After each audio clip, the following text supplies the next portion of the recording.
Tunnels. If you don't know what they are, I'll explain it to you in simple terms. Subway tunnel construction methods vary, but they all involve the following process. After all the blasted or jackhammered rock has been removed, the tunnel lining is assembled. It consists of cast iron rings encircling the entire inner surface. The rings are formed from 12 segments, tubes, bolted together. Once a ring is assembled, the cycle repeats, and about a meter away, the next ring is assembled, and so on. You've seen these black structures many times while peering out the window of a subway car. So, I asked myself, why, when fleeing from a terrifying badger, did I, at mortal risk, run an extra 100 meters instead of climbing the tunnel wall immediately after the attack? Of course, you might assume that my brain wasn't working properly at the time, and in my panic, I didn't immediately understand what to do. However, I'll venture to disagree and suggest the opposite.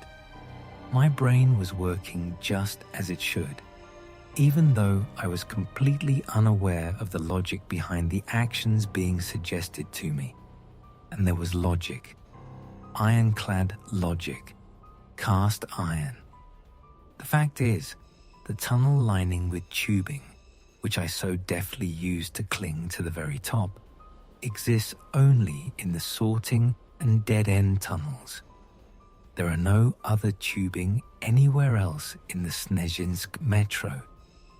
Yes, I wasn't just running then. I was running toward the sorting tunnel, the only place where I could escape certain death, because the walls of the entire ring tunnel are completely smooth and the cables run only at head height. Why, I wondered, had this knowledge, which had helped me in that critical moment, never served as the subject of my reflections and conclusions? But I clearly saw the difference between the ring and sorting tunnels, and not just in the presence of the tubing.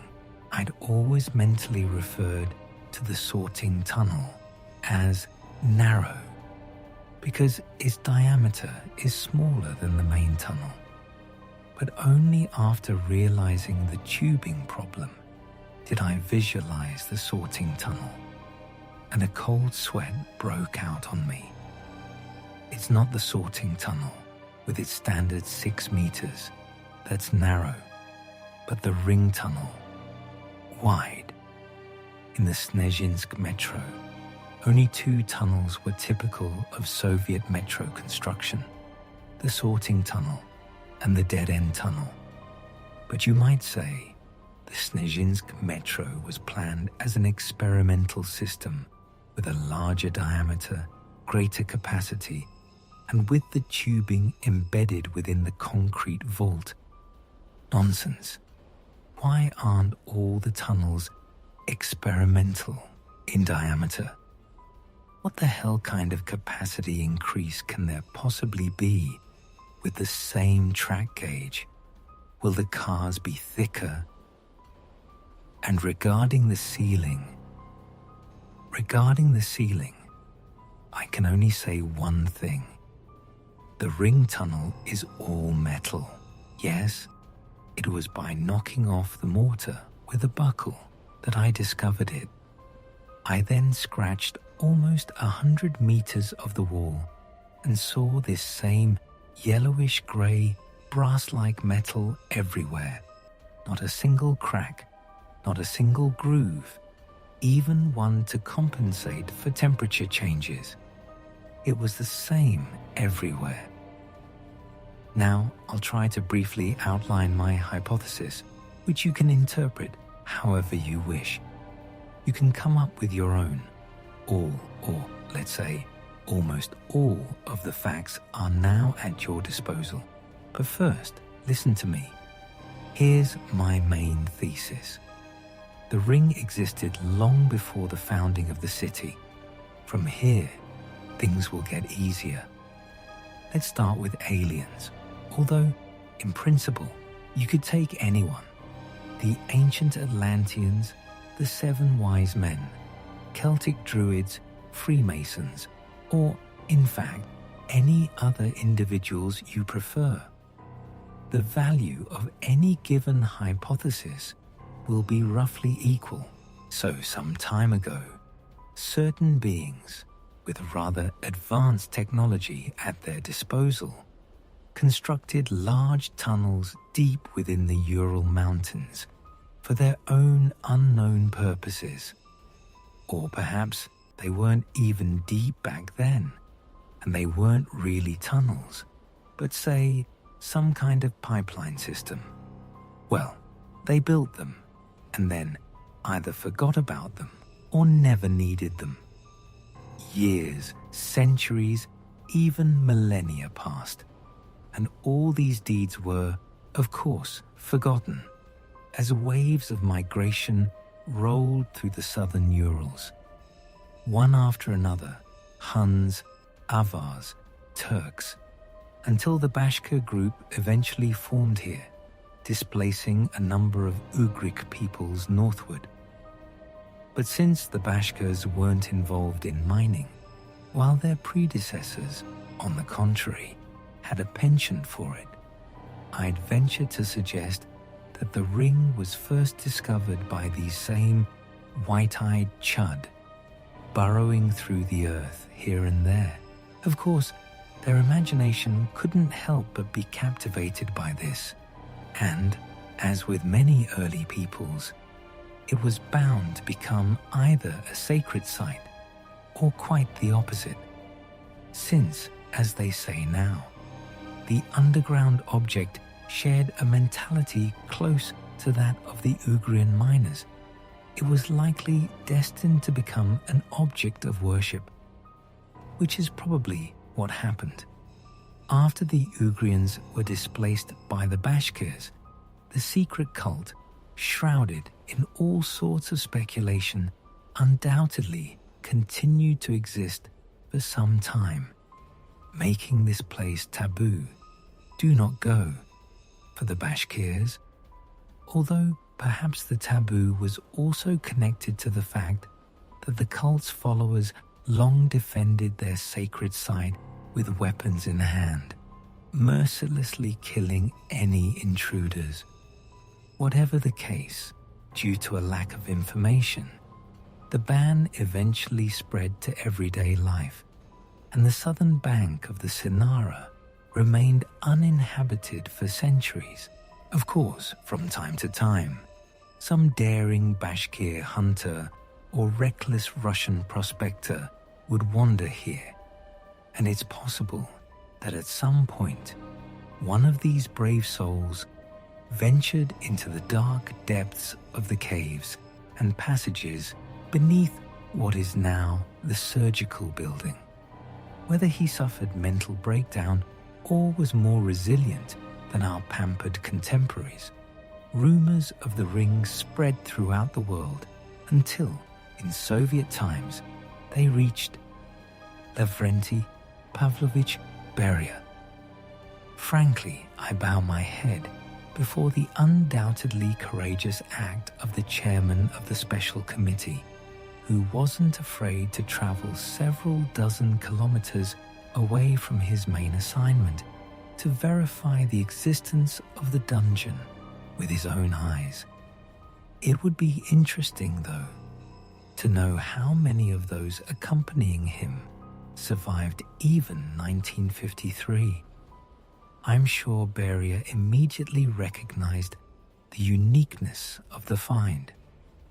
This was something that only existed in the Soviet Union. It, though not immediately, though not directly, promised a unique breakthrough in science, technology, and engineering, and consequently, steadily led to the strengthening of the world's first socialist state. The only problem was that information about this should never be leaked to anyone. Perhaps the prospects for using the ring seemed dazzling at that moment, comparable only to those of the burgeoning nuclear industry, the secrets of which the USSR guarded like the apple of its eye. Therefore, the level of secrecy surrounding any information related to the ring could not be lower than that of the atomic industry. I maintain that Beria placed this information at an order of magnitude higher. How else can one explain the diabolical and cunning plan to erect another Atomgrad above the ring and quietly conduct underground research in its shadow? Do you know what a legend is? No, not in the mythological sense, but in the security sense. For example, a medium-capacity paint and varnish factory is being built to produce enamels and paints essential for everyday life, while underneath it, a gigantic chemical weapons production facility is underway. Moreover, the workers at the paint and varnish factory may have no idea what's going on beneath their feet. That's what's called a legend or a cover story. So, the city that would later be called Snezhinsk, with its research institute 1011, which would later grow into the giant RFNC-VNIITF, became such a legend for the Global Ring Project.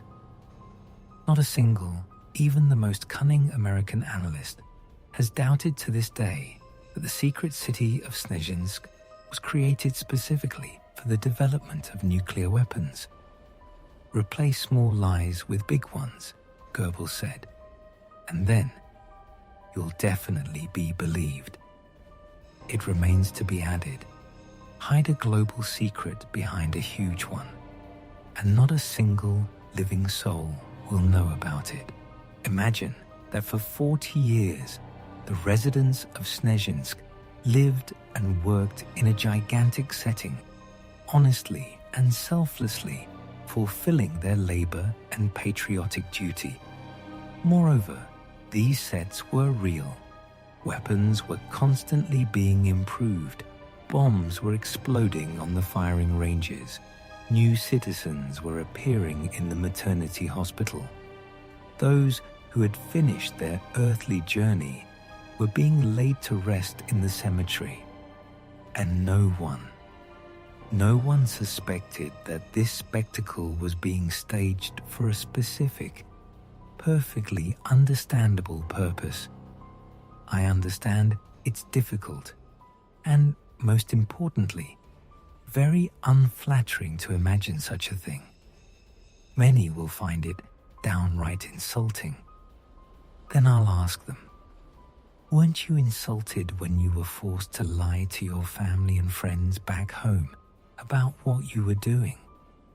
Were you insulted when you invented reasons why your relatives, your aging parents, couldn't visit you?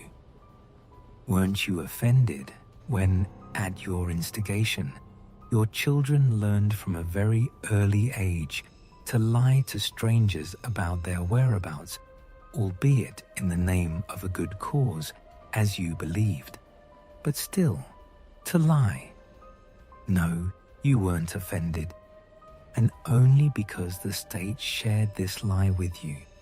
And when the state decided that one of you in this couple was the odd one out, decided in the name of the common good, in the name of a higher necessity, can you really doubt it? That's when you felt insulted. Truth cannot be offensive. Now, I'll move on to the metro. Imagine the 1950s. Stalin and Beria are gone. A desperate struggle for power is underway. Snezhinsk is being built in full swing. The first bombs are being dropped. All is well. The show is in full swing. But behind the scenes, things are not going well. Those who were admitted encountered a problem, the essence of which we won't delve into for now. A problem that demonstrated the utter groundlessness of most expectations. In other words, the project was a complete and utter failure. What would you have done if you were in the position of those responsible? Declassify. What are you saying? How could you? I'm sure all the relevant documents were, and still are, permanently classified, and not even the Secretary General himself could have done anything about it. Meanwhile, the funds for the project continued to flow, and they had to be accounted for somehow. I don't know who could have come up with this truly brilliant idea, but judging by the way it was executed, it was the brainchild of some lowly bureaucrat with access to the project, someone skilled in finding suitable expense items, and a master of writing off funds remaining at the end of reporting periods. Judge for yourself. The project could only be declassified if the ring ceased to exist. And since its physical destruction was highly questionable, the idea arose to destroy it on paper, simply by giving it a different name. Sound like bureaucratic rhetoric? Declassify Facility X due to its absence. Write off funds from the balance sheet of Facility X to the GP Leminski Metro. And that's it. Simple and brilliant. A stroke of the pen, and the incomprehensible ring vanishes, and in its place appears the much-needed metro.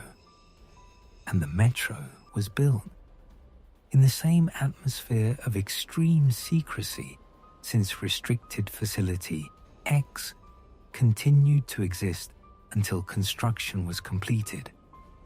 And if you consider how much money was invested in it, you'll clearly understand the hopes, in monetary terms, placed on the project. You might ask, how do the giant badger and the tunnel hidden behind the wall fit into my hypothesis? It's very simple.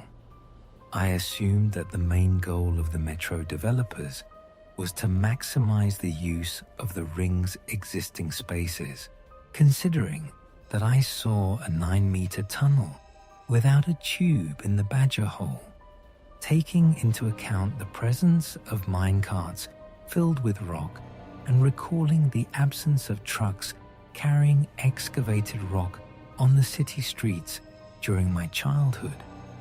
I concluded that the 6 stations were built at the junctions of a ring of radial tunnels, converging somewhere in the center.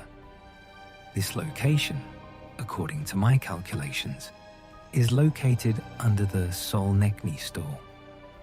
These radial tunnels were used to transport,